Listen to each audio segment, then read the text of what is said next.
चालू घडामोडी प्रश्न क्रमांक 1. 3 जानेवारी 2026 पासून महाराष्ट्राचे नवीन पोलीस महासंचालक कोण बनले आहेत?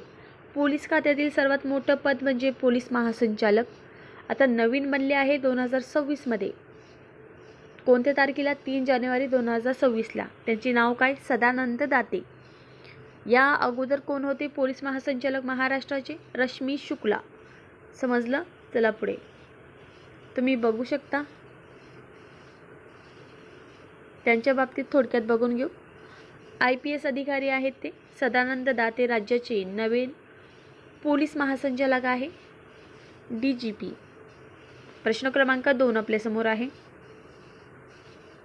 राष्ट्रीय तपास यंत्रणेचे NIA नवीन महासंचालक म्हणून कोणाची नियुक्ती करण्यात आली आहे? NIAचे नवीन महासंचालक आहे बघा, त्यांचं नाव राकेश अग्रवाल हे आहे. राकेश अग्रवाल तुम्ही बघू शकता. प्रश्न क्रमांक 3 खूप महत्त्वाचे आहे बघा, IMP करून ठेवा.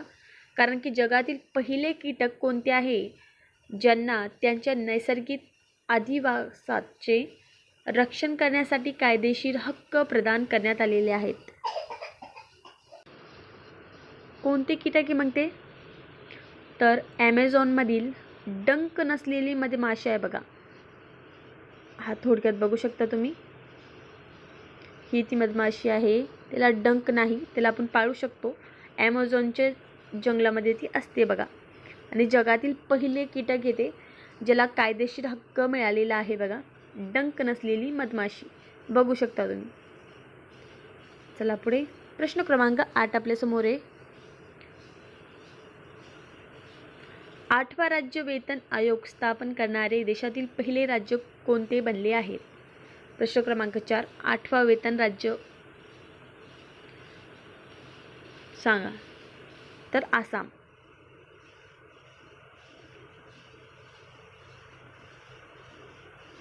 पुढील प्रश्न क्रमांक 7 आपल्यासमोर आहे. भारत कोणत्या देशाला मागे टाकत जगातील सर्वात मोठा तांदूळ उत्पादन देश बनला आहे? चीन या देशाला मागे टाकलेले आहे आपल्या भारताने. आणि आता सर्वाधिक तांदूळ उत्पादन राज्यामध्ये प्रथम क्रमांकावर आपला भारत देश आला आहे, चीनला मागे टाकून.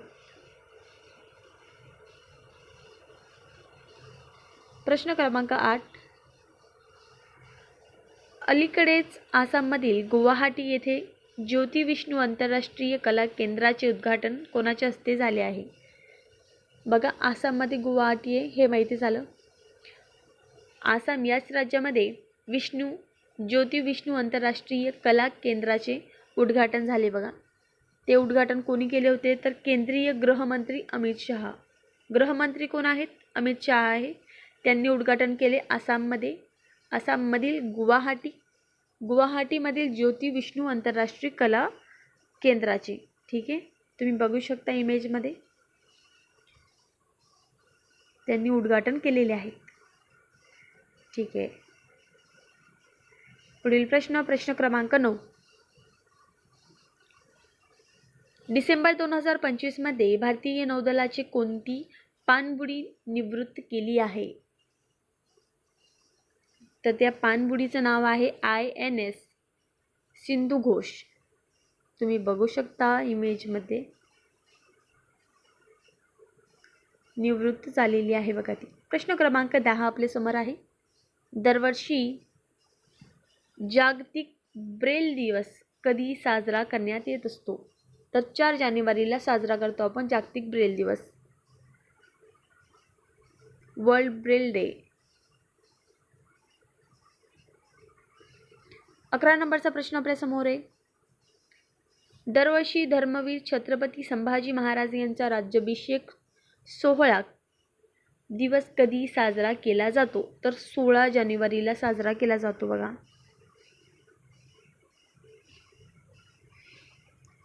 प्रश्न क्रमांक 12 आपल्या समोर आहे. IMP प्रश्न एक्झाममध्ये 100% येऊ शकतो. कोयना धरणाचे पूर्वीचे नाव शिवाजी सागर असे होते. आता हे नाव बदलून काय करण्यात आले आहे?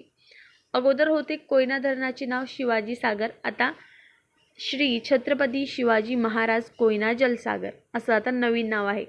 अगोदर फक्त शिवाजी सागर होतं, आता श्री छत्रपती शिवाजी महाराज कोयना जलसागर असं नवीन नाव आहे बघा. प्रश्न क्रमांक 13 आपल्या समोर आहे. भारतातील पहिले पूर्णपणे कागदविरहित जिल्हा न्यायपालिका कोणत्या राज्यात स्थापन करण्यात आली आहे?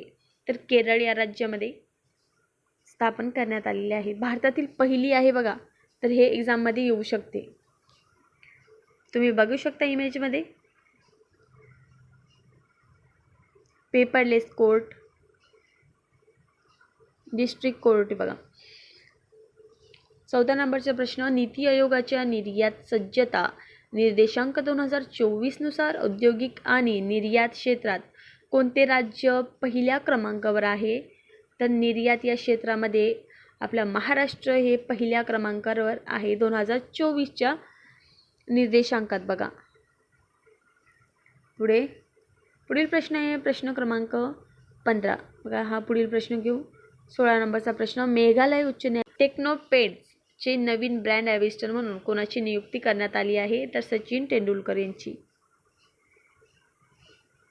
22 नंबरचा प्रश्न, नळाचे पाणी थेट पिण्यासाठी सुरक्षित आहे BIS प्रमाणित उपलब्ध करून देणारे भारतातील पहिले शहर कोणते आहे बघा? तर पुरी, ओडिशा.